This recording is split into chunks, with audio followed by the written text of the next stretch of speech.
2025 జనవరి 1న కస్టడీలో ఉన్న ఖైదీల జాబితాలను భారత్ పాక్ ఎక్స్చేంజ్ చేసుకున్నాయి.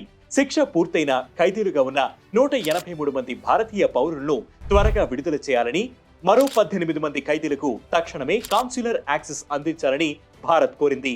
2008 అగ్రిమెంట్ ఆన్ కాన్సులర్ యాక్సెస్ నిబంధనల ప్రకారం సంవత్సరానికి 2 సార్లు జనవరి 1 మరియు జూలై 1న ఖైదీలు మరియు మత్స్యకారుల జాబితాలను ఇరు దేశాలు ఎక్స్చేంజ్ చేసుకుంటాయి.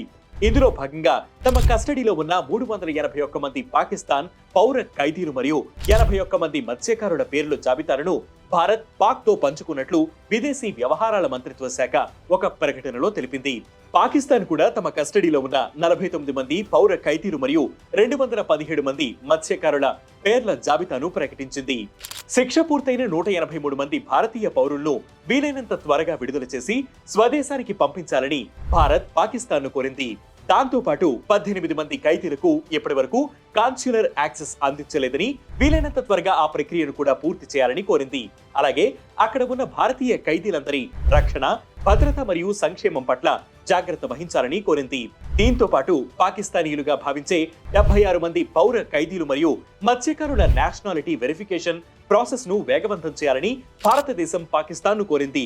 2008 అగ్రిమెంట్ ఆన్ కాన్సులర్ యాక్సెస్ కింద 2014 నుండి మొత్తం 2639 మంది భారతీయ మత్స్యకారులు మరియు 71 మంది పౌర ఖైదీలు పాకిస్తాన్ నుండి స్వదేశానికి వచ్చారు. ఇదే సమయంలో agreement on the prohibition of attack against nuclear installations and facilities ఒప్పందం ప్రకారం ఇరు దేశాలు న్యూక్లియర్ ఫెసిలిటీస్ లిస్ట్స్ కూడా ఎక్స్చేంజ్ చేసుకున్నట్లు విదేశీ వ్యవహారాల మంత్రిత్వ శాఖ మరో ప్రకటనలో తెలిపింది. అయితే ఇరు దేశాలు న్యూక్లియర్ ఇన్స్టాలేషన్స్ వివరాలను మాత్రం వెల్లడించలేదు. 1988 డిసెంబర్ 31న ఆమోదం పొందిన ఈ ఒప్పందం 1991 జనవరి 27న అమల్లోకి వచ్చింది. ఈ ఒప్పందం ప్రకారం ప్రతి సంవత్సరం జనవరి 1న ఇరు దేశాలు న్యూక్లియర్ ఇన్స్టాలేషన్స్ అండ్ ఫెసిలిటీస్ గురించి పరస్పరం తెలియజేసుకోవాలి. 1992లో మొదటి లిస్ట్ ఎక్స్చేంజ్ జరిగింది. 2008 ముంబై దాడుల తర్వాత భారత్ పాక్ మధ్య ఎటువంటి స్థిరమైన చర్చలు జరగలేదు.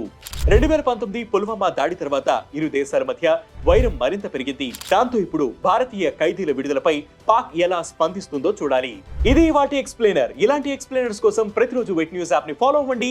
Wet news Telugu YouTube channel ని సబ్స్క్రైబ్ చేయండి.